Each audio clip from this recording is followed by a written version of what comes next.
வணக்கம் நண்பர்களே, முக்கிய செய்திகளை இந்த பதிவில் பார்க்க போகிறோம். நடிகர் Pradeep Ranganathan don't answer questions with லத்தீஸ் அப்படின்னு ஒரு பதிவு போட்டார்ல. டெல்லி போலீஸ் நடத்திய தடியடிக்கு எதிராக இப்படி ஒரு கமெண்ட் பண்ணியிருந்தார். டோன்ட் ஆன்சர் கொஸ்டின்ஸ் வித் லத்தீஸ், லத்தியை வச்சு பதில் சொல்லாதீங்க அப்படின்னு. அதுக்கு பதிலடி கொடுக்குறாங்க பொதுமக்கள்.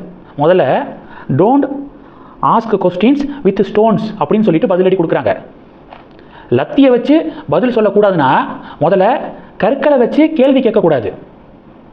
ஸ்டோன் பெல்ட்டிங் பண்ணானுங்கள சிஜேபி கும்பல் டெல்லி போலீஸை பார்த்து, அதை தான் பொதுமக்கள் சொல்கிறாங்க. லத்தியை வச்சு பதில் சொல்லக்கூடாதுன்னா கற்களை வச்சு கேள்வி கேட்கக்கூடாது அப்படின்னு செம்மையான ஒரு செக் வைக்கிறாங்க பொதுமக்கள். ரெண்டாவது, சோனம் வாங்சுக்கு உண்ணாவிரதத்தை கைவிட்டுட்டார். அவருடைய மனைவி காங்கிரஸை வாங்குன்னு வாங்கியிருக்காங்க. ராகுல் காந்தி பிரைம் மினிஸ்டருடைய வீடு பக்கத்தில் எதுக்காக போராட்டத்தில் உட்கார்ந்தாரு? அவர் ஜந்தர் மந்தருக்கு வந்து போராடக்கூடியவர்களுக்கு ஆதரவு கொடுத்துருக்கணும்ல. ஏன் காங்கிரஸ் இப்படி பண்ணலை? நீட் பேப்பர் கொஸ்டின் லீக் ஆனிச்சுல, அதுக்கு காங்கிரஸ் ஏதாவது பண்ணனுச்சா? ஒன்றத்தையும் பண்ணலை, ஒரு துரும்ப கூட கிள்ளி போடலை. இன்னைக்கு சிஜேபி இந்த அளவுக்கு போராட்டத்தை நடத்தியிருக்கு. இந்த நேரத்தில் வந்து காங்கிரஸ் பேர் வாங்கிக்க பார்க்குது. ஜந்தர் மந்தருக்கு வந்து சிஜேபிக்கு சப்போர்ட் பண்ணால் சிஜேபிக்கு தான் புகழ் கிடைக்கும், தனக்கு கிடைக்காது அப்படிங்கிறதுக்காக கீழ்த்தரமான அரசியல் பண்ணுது காங்கிரஸ் அப்படின்னு சோனம் வாங்சுக்குடைய மனைவி பேட்டி கொடுத்துருக்காங்க. பேய்க்கும் சண்டை அப்படிங்கிற மாதிரி சிஜேபிக்கும் காங்கிரஸுக்கும் ஃபைட்டு போய்க்கு இருக்கு. விளம்பரம், யாருக்கு விளம்பரம் அதிகமாக கிடைக்கணும் அப்படிங்கிறதுல இவங்களுக்குள்ள போட்டி. இது ரெண்டு. மூணாவது, கனிமொழி அவர்கள் சிஜேபியுடைய போராட்டத்தை பற்றி என்ன சொல்லியிருக்காங்க தெரியுமா? Centre is unable to handle education, let state handle education, ban NEET அப்படின்னு சொல்லிட்டு கருத்து சொல்லியிருக்காங்க.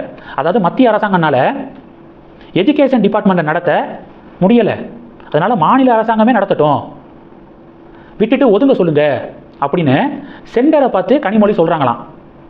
நீட் தேர்வையும் பேன் பண்ணணும் அப்படின்னு சொல்லியிருக்காங்க. அதாவது கல்வி அப்படிங்கிறது முதல்ல மாநில அரசாங்கத்துக்கு கீழே தான் இருந்துச்சு, ஸ்டேட் லிஸ்ட்டில் தான் இருந்துச்சு. அது கன்கரண்ட் லிஸ்ட்டுக்கு எப்போ மாற்றப்பட்டுச்சு? டிஎம்கே மாநிலத்தில் ஆட்சியில் இருந்தபோது, மத்தியில் காங்கிரஸ் ஆட்சியில் இருந்தபோது தான் இந்த முடிவை எடுத்தாங்க. மாநில பட்டியலில் இருந்த கல்வி பொதுப்பட்டியலுக்கு மாற்றப்பட்டுச்சு. இன்னைக்கு இதே திமுக, இதே கனிமொழி அவர்கள் மாநில பட்டியலே கல்வி இருக்கணும் அப்படின்னு சொல்லிட்டு மாற்றி பேசுகிறாங்க.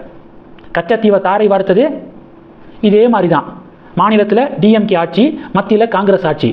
இன்னைக்கு இதே திமுக என்ன சொல்லுவாங்க? மோடி கச்சத்தீவை மீட்கணும் அப்படின்னு சொல்லுவாங்க.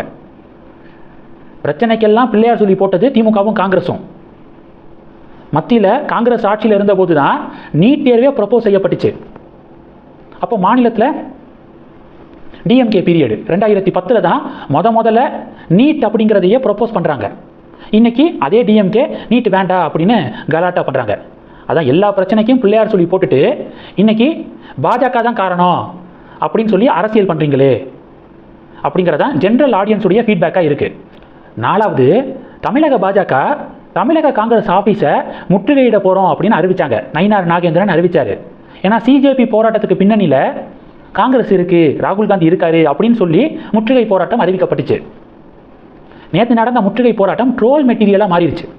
என்ன விஷயம்னா, சத்தியமூர்த்தி பவன் இருக்குல்ல, அதுலேருந்து 500 மீட்டருக்கு முன்னாடியே நயினார் நாகேந்திரன் சும்மா ஒரு 3 நிமிஷம் காங்கிரஸுக்கு எதிராக சில கோஷங்களை போட்டுட்டு அங்கேருந்து போயிட்டாராம். மொத்தமே 60-70 பேர் தான் அங்கேயே கூடியிருக்காங்க. அதை படம் பிடிக்க போன கேமராக்கள் அதிகமாக வந்தவங்களை விட நயினார் நாகேந்திரன் 3 நிமிஷம் கோஷம் போட்டுட்டு காரில் ஏறி புறப்பட்டதுக்கப்புறம் 2 பஸ்ஸில் பாஜக தொண்டர்கள் வந்து இறங்கியிருக்காங்க.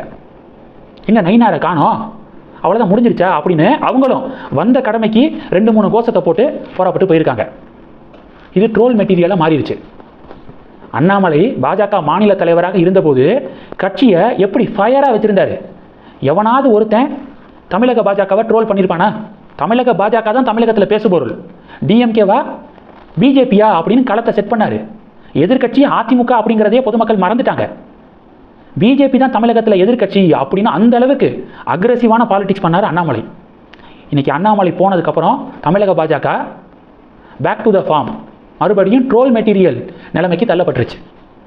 கட்சியை மீட்டு கொண்டு வரதை பற்றி யோசிக்காம அண்ணாமலையே திட்டிக்கு இருந்தா இன்னும் ட்ரோல் மெட்டீரியலாக தான் கட்சி மாறும் அப்படிங்கிறதா பொலிட்டிக்கல் கமெண்டேட்டர்ஸுடைய அறிவுரையாக இருக்கு. இந்த செய்திகள் எல்லாத்தையும் பற்றி உங்களுடைய பார்வைகளை மறக்காம கமெண்ட் பண்ணுங்க. தொடர்ந்து கணக்கில் இருங்க. அடுத்தடுத்து நிறைய பதிவுகளை பார்க்க போறோம். நன்றி. ஜெய் ஹிந்த்.